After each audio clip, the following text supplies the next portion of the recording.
सियावर रामचंद्र की,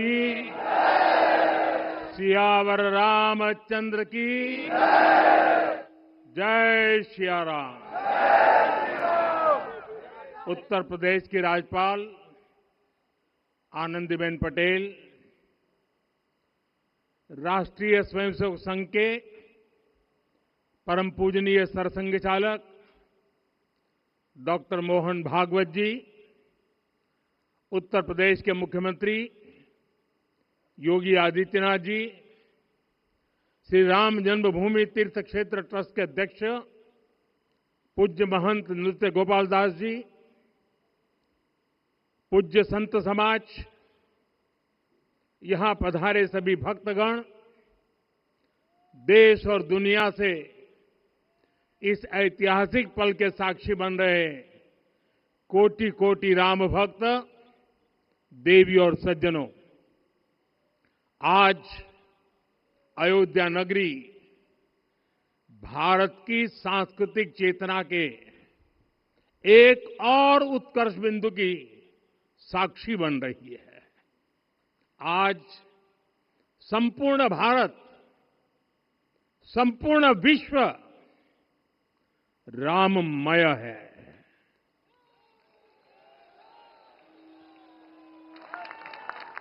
हर राम भक्त के हृदय में अद्वितीय संतोष है, असीम कृतज्ञता है, अपार अलौकिक आनंद है। सदियों के घाव भर रहे हैं, सदियों की वेदना आज विराम पा रही है, सदियों का संकल्प आज सिद्धि को प्राप्त हो रहा है। आज उस यज्ञ की पूर्णाहुति है जिसकी अग्नि 500 वर्ष तक प्रज्वलित रही, जो यज्ञ एक पल भी आस्था से डिगा नहीं, एक पल भी विश्वास से टूटा नहीं। आज भगवान श्री राम के गर्भगृह की अनंत ऊर्जा, श्री राम परिवार का दिव्य प्रताप इस धर्म ध्वजा के रूप में इस दिव्यतम भव्यतम मंदिर में प्रतिष्ठापित हुआ है। और साथियों, ये धर्म ध्वजा केवल एक ध्वजा नहीं, ये भारतीय सभ्यता के पुनर्जागरण का ध्वज है। इसका भगवा रंग, इस पर रचित सूर्यवंश की ख्याति, वर्णित ओम शब्द और अंकित कोविदार वृक्ष राम राज्य की कीर्ति को प्रतिरूपित करता है। ये ध्वज संकल्प है, ये ध्वज सफलता है, ये ध्वज संघर्ष से सृजन की गाथा है, ये ध्वज सदियों से चले आ रहे स्वप्नों का साकार स्वरूप है। ये ध्वज संतों की साधना और समाज की सहभागिता की सार्थक परिणति है।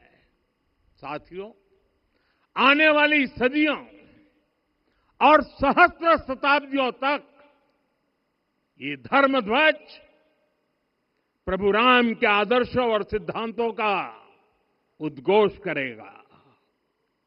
ये धर्म ध्वज आह्वान करेगा, सत्यमेव जयते नानृतम, यानी जीत सत्य की ही होती है, असत्य की नहीं। ये धर्म ध्वज उद्घोष करेगा, सत्यम एक पदम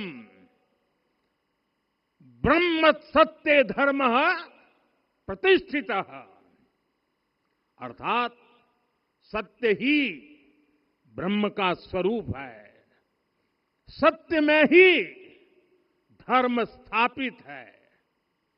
ये धर्म ध्वज प्रेरणा बनेगा, प्राण जाए पर वचन न जाहि, अर्थात जो कहा जाए वही किया जाए। ये धर्म ध्वज संदेश देगा, कर्म प्रधान विश्व रची राखा, अर्थात विश्व में कर्म और कर्तव्य की प्रधानता हो। ये धर्म ध्वज कामना करेगा, बैर न विग्रह आस न त्रासा, सुखमय ताही सदा सब आशा, यानी भेदभाव, पीड़ा, परेशानी से मुक्ति, समाज में शांति और सुख हो। ये धर्म ध्वज हमें संकल्पित करेगा, नहीं दरिद्र कोऊ दुखी न दीना, यानी हम ऐसा समाज बनाएं जहां गरीबी न हो, कोई दुखी या लाचार न हो। साथियों, हमारे ग्रंथों में कहा गया है, आरोपितम ध्वजम दृष्ट्वा ये अभिनंदनित धार्मिका ते अपि सर्वे प्रमुच्यते महापातक कोटि भी, यानी जो लोग किसी कारण मंदिर नहीं आ पाते और दूर से मंदिर के ध्वज को प्रणाम कर लेते हैं, उन्हें भी उतना ही पुण्य मिल जाता है। साथियों, ये धर्म ध्वज भी इस मंदिर के ध्येय का प्रतीक है। ये ध्वज दूर से ही राम लला की जन्मभूमि के दर्शन कराएगा और युगों युगों तक प्रभु श्री राम के आदेशों और प्रेरणाओं को मानव मात्र तक पहुंचाएगा। साथियों, मैं संपूर्ण विश्व के करोड़ों राम भक्तों को इस अविस्मरणीय क्षण की, इस अद्वितीय अवसर की हार्दिक शुभकामनाएं देता हूं। मैं आज उन सभी भक्तों को भी प्रणाम करता हूं, हर उस दानवीर का भी आभार व्यक्त करता हूं जिसने राम मंदिर निर्माण के लिए अपना सहयोग दिया। मैं राम मंदिर के निर्माण से जुड़े हर श्रमवीर, हर कारीगर, हर योजनाकार, हर वास्तुकार, सभी का अभिनंदन करता हूं। साथियों, अयोध्या वह भूमि है जहां आदर्श आचरण में बदलते हैं। यही वह नगरी है जहां श्री श्री राम ने अपना जीवन पथ शुरू किया था। इसी अयोध्या ने संसार को बताया कि एक व्यक्ति कैसे समाज की शक्ति से, उसके संस्कारों से पुरुषोत्तम बनता है। जब श्री राम अयोध्या से वनवास को गए तो वे युवराज राम थे, लेकिन जब लौटे तो मर्यादा पुरुषोत्तम बनकर के आए और उनके मर्यादा पुरुषोत्तम बनने में महर्षि वशिष्ठ का ज्ञान, महर्षि विश्वामित्र की दीक्षा, महर्षि अगस्त्य का मार्गदर्शन, निषाद राज की मित्रता, मां शबरी की ममता, भक्त हनुमान का समर्पण, इन सब की अनगिनत ऐसे लोगों की महत्वपूर्ण भूमिका रही है। साथियों, विकसित भारत बनाने के लिए भी समाज की इसी सामूहिक शक्ति की आवश्यकता है। मुझे बहुत खुशी है कि राम मंदिर का दिव्य प्रांगण भारत के सामूहिक सामर्थ्य की भी चेतना स्थली बन रहा है। यहां 7 मंदिर बने हैं। यहां माता शबरी का मंदिर बना है, जो जनजातीय समाज के प्रेम भाव और आतिथ्य परंपरा की प्रतिमूर्ति है। यहां निषादराज का मंदिर बना है। ये उस मित्रता का साक्षी है जो साधन नहीं, साध्य को, उसकी भावना को पूजती है।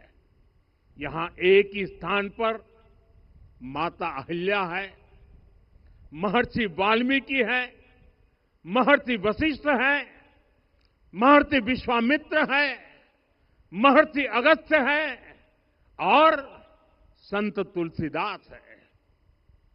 रामलला के साथ साथ इन सभी ऋषियों के दर्शन भी यहीं पर होते हैं। यहां जटायु जी और गिलहरी की मूर्तियां भी है, जो बड़े संकल्पों की सिद्धि के लिए हर छोटे से छोटे प्रयास के महत्व को दिखाती है।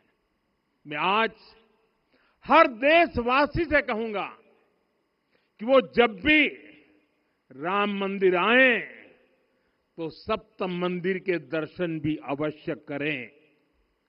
ये मंदिर हमारी आस्था के साथ साथ मित्रता, कर्तव्य और सामाजिक सद्भाव के मूल्यों को भी शक्ति देते हैं।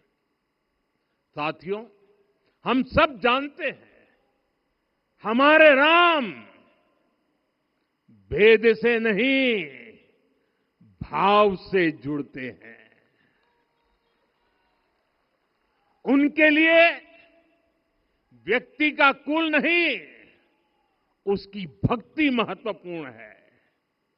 उन्हें वंश नहीं, मूल्य प्रिय है। उन्हें शक्ति नहीं, सहयोग महान लगता है। आज हम भी उसी भावना से आगे बढ़ रहे हैं।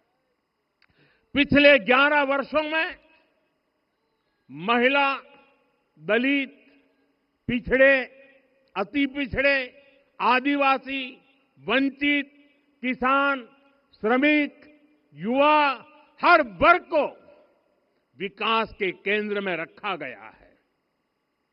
जब देश का हर व्यक्ति, हर वर्ग, हर क्षेत्र सशक्त होगा, तब संकल्प की सिद्धि में सबका प्रयास लगेगा।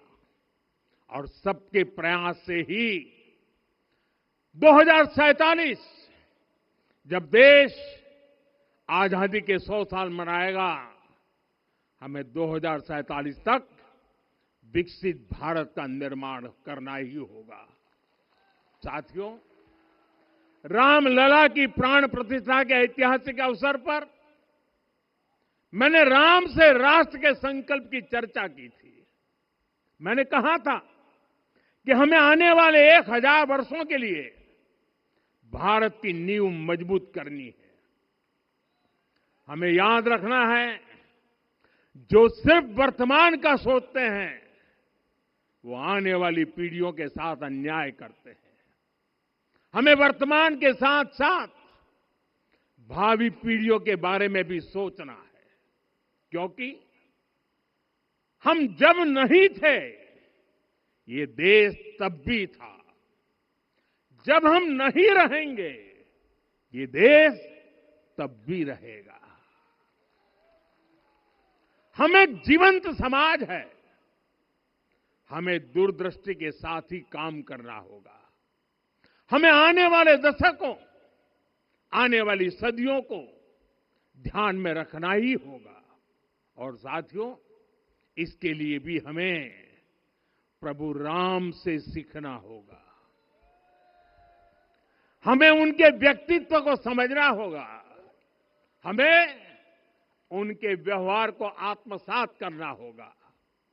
हमें याद रखना होगा, राम यानी आदर्श, राम यानी मर्यादा, राम यानी जीवन का सर्वोच्च चरित्र, राम यानी सत्य और पराक्रम का संगम। दिव्य गुणे शक्र समो रामः सत्य पराक्रमः। राम यानी धर्म पथ पर चलने वाला व्यक्तित्व। रामः सत्पुरुषो लोके सत्यः सत्यपरायणः। राम यानी जनता के सुख को सर्वोपरि रखना। प्रजा सुखत्वे चंद्रस्य। राम यानी धर्म और क्षमा का दरिया। वसुधाया क्षमा गुणे है। राम यानी ज्ञान और विवेक की पराकाष्ठा। बुद्ध या बृहस्पति तुल्य। राम यानी कोमलता में दृढ़ता। मृदु पूर्वज भाषते। राम यानी कृतज्ञता का सर्वोच्च उदाहरण। कदाचन नोपकारेण कृति नैकेन तुष्यति। राम यानी श्रेष्ठ संगति का चयन। शीला वृद्धे ज्ञान वृद्धे वयोवृद्धे च सज्जनै। राम यानी विनम्रता में महाबल। वीर्यवान च वीर्येण महता स्वेन विस्मितः। राम यानी सत्य का अडिग संकल्प। न च अनुत्र कथो विद्वान। राम यानी जागरूक, अनुशासित और निष्कपट मन। निस्तिंद्र अपम्रत च स्वदोष परदोषवित। साथियों, राम सिर्फ एक व्यक्ति नहीं, राम एक मूल्य है, एक मर्यादा है, एक दिशा है। अगर भारत को साल 2047 तक विकसित बनाना है, अगर समाज को सामर्थ्यवान बनाना है, तो हमें अपने भीतर राम को जगाना होगा। हमें अपने भीतर के राम की प्राण प्रतिष्ठा करनी होगी। और इस संकल्प के लिए आज से बेहतर दिन और क्या हो सकता है। साथियों, 25 नवंबर का यह ऐतिहासिक दिन अपनी विरासत पर गर्व का एक और अद्भुत क्षण लेकर आया है। इसकी वजह है धर्म ध्वजा पर अंकित कोविदार वृक्ष। ये कोविदार वृक्ष इस बात का उदाहरण है कि जब हम अपनी जड़ों से कट जाते हैं तो हमारा वैभव इतिहास के पन्नों में दब जाता है। साथियों, जब भरत अपनी सेना के साथ चित्रकूट पहुंचे तो लक्ष्मण ने दूर से ही अयोध्या की सेना को पहचान लिया। ये कैसे हुआ, इसका वर्णन वाल्मीकि जी ने किया है। और वाल्मीकि जी ने क्या वर्णन किया है? उन्होंने कहा है, विराजित उद्गत स्कंधम कोविदार ध्वजः रथे। लक्ष्मण कहते हैं, राम, सामने जो तेजस्वी प्रकाश में विशाल वृक्ष जैसा ध्वज दिखाई दे रहा है, वही अयोध्या की सेना का ध्वज है। उस पर कोविदार का शुभ चिन्ह अंकित है।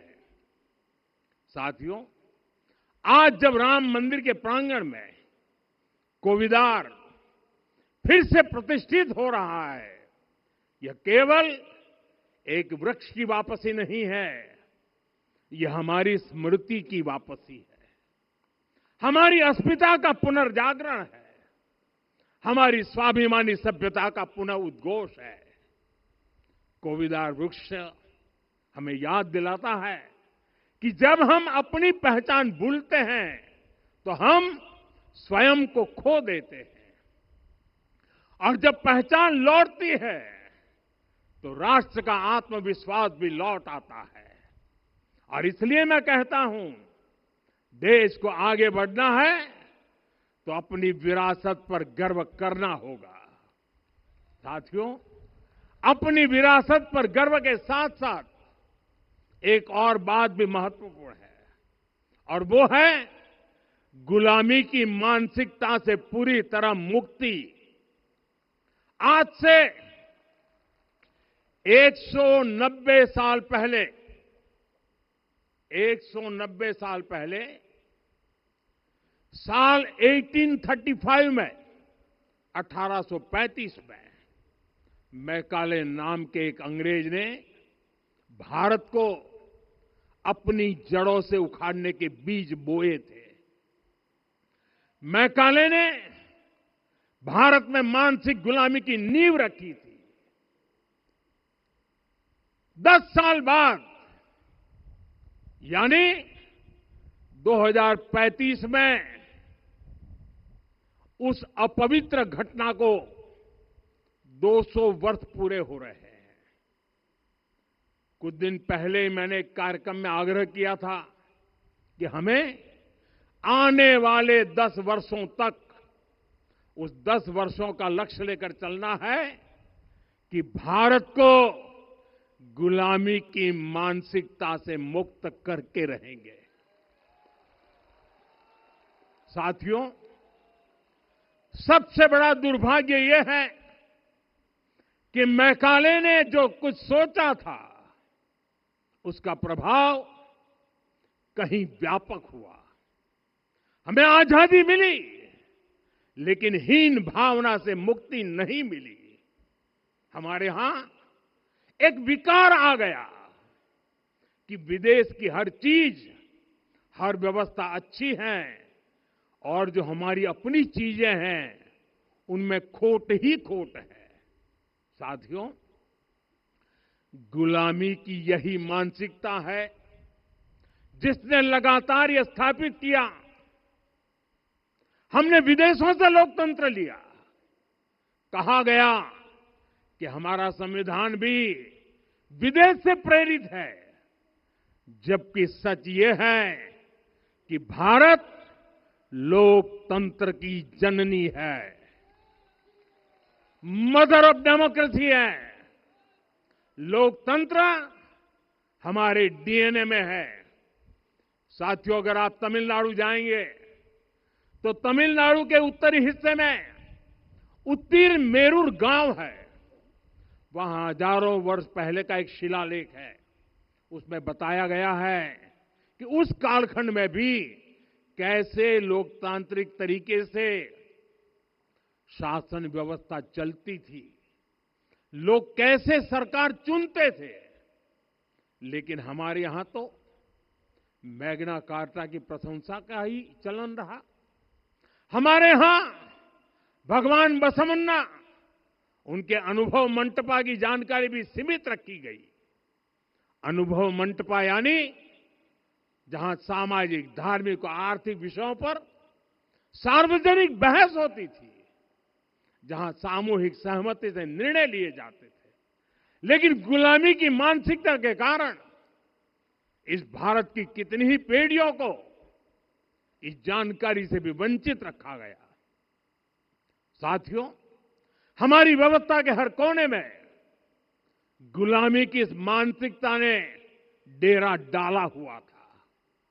अब याद करिए, भारतीय नौसेना का ध्वज सदियों तक उस ध्वज पर ऐसे प्रतीक बने रहे जिनका हमारी सभ्यता, हमारी शक्ति, हमारी विरासत से कोई संबंध नहीं था।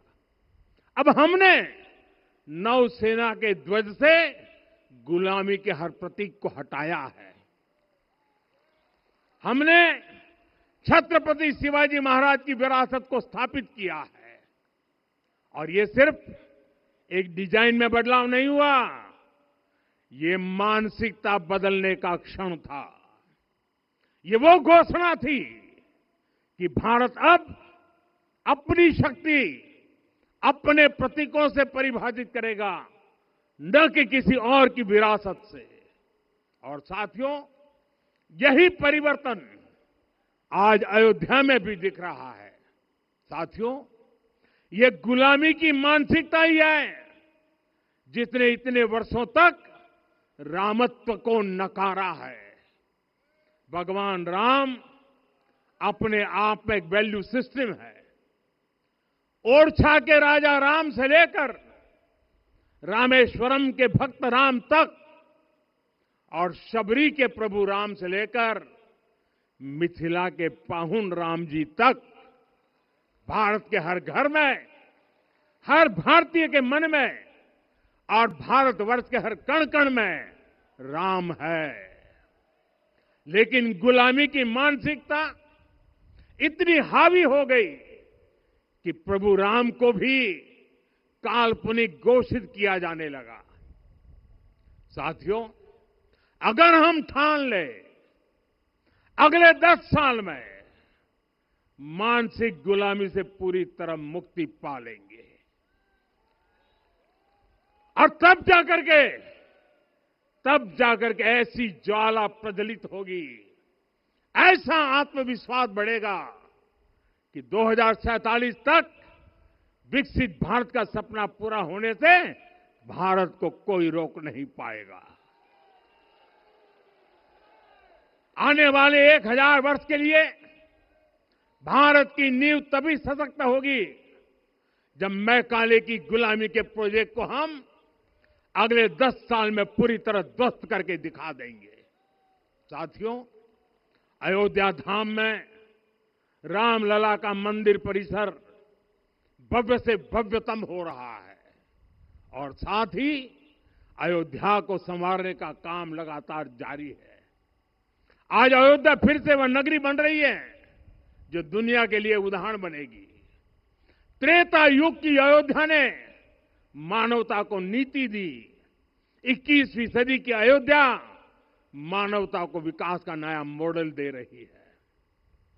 तब अयोध्या मर्यादा का केंद्र थी, अब अयोध्या विकसित भारत का मेरुदंड बनकर उभर रही है। साथियों, भविष्य की अयोध्या में पौराणिकता और नूतनता का संगम होगा। सरयू जी की अमृत धारा और विकास की धारा एक साथ बहेगी। यहां आध्यात्म और आर्टिफिशियल इंटेलिजेंस दोनों का तालमेल दिखेगा। राम पथ, भक्ति पथ और जन्मभूमि पथ से नई अयोध्या के दर्शन होते हैं। अयोध्या में भव्य एयरपोर्ट है। अयोध्या में आज शानदार रेलवे स्टेशन है। वंदे भारत और अमृत भारत एक्सप्रेस जैसी ट्रेनें अयोध्या को बाकी देश से जोड़ रही हैं। अयोध्या वासियों को सुविधाएं मिले, उनके जीवन में समृद्धि आए, इसके लिए निरंतर काम चल रहा है। साथियों, जब से प्राण प्रतिष्ठा हुई है तब से लेकर आज तक करीब करीब 45 करोड़ श्रद्धालु यहां दर्शन के लिए आ चुके हैं। ये वो पवित्र भूमि है जहां 45 करोड़ लोगों के चरण रज पड़े हैं और इससे अयोध्या और आसपास के लोगों की आय में आर्थिक परिवर्तन आया है, वृद्धि हुई है। कभी अयोध्या विकास के पैमानों में बहुत पीछे थी, आज अयोध्या नगरी यूपी के अग्रणी शहरों में से एक बन रही है। साथियों, 21वीं सदी का आने वाला समय बहुत महत्वपूर्ण है। आजादी के बाद के 70 साल में भारत विश्व की 11वीं सबसे बड़ी अर्थव्यवस्था बना। 70 साल में 11वीं। लेकिन पिछले 11 साल में ही भारत विश्व की 5वीं सबसे बड़ी अर्थव्यवस्था बन चुका है। और वो दिन दूर नहीं जब भारत विश्व की 3री सबसे बड़ी अर्थव्यवस्था भी बन जाएगा। आने वाला समय नए अवसरों का है, नई संभावनाओं का है और इस अहम कालखंड में भी भगवान राम के विचार ही हमारी प्रेरणा बनेंगे। जब श्री राम के सामने रावण विजय जैसा विशाल लक्ष्य था, तब उन्होंने कहा था, सौरज धीरज ते ही रथ चाका, सत्यशील दृढ़ ध्वज पताका। बल विवेक दम परहित गोरे, क्षमा कृपा समता रजु जोरे।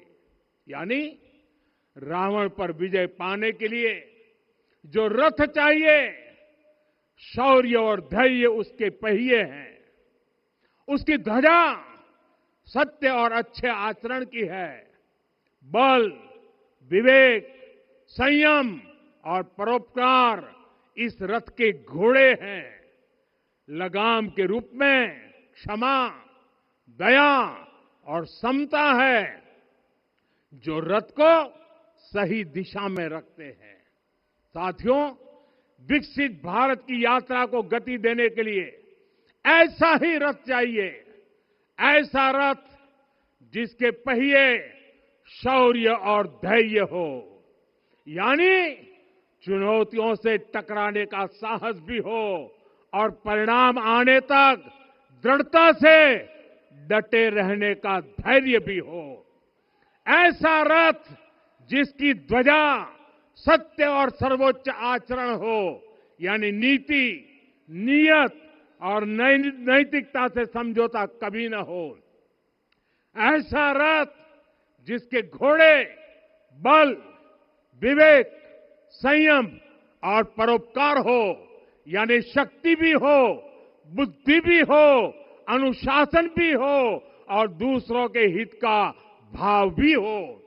ऐसा रथ जिसकी लगाम क्षमा करुणा और संभाव हो, यानी जहां सफलता का अहंकार नहीं और असफलता में भी दूसरों के प्रति सम्मान बना रहे। और इसलिए मैं आदरपूर्वक कहता हूं, ये पल कंधे से कंधा मिलाने का है, ये पल गति बढ़ाने का है।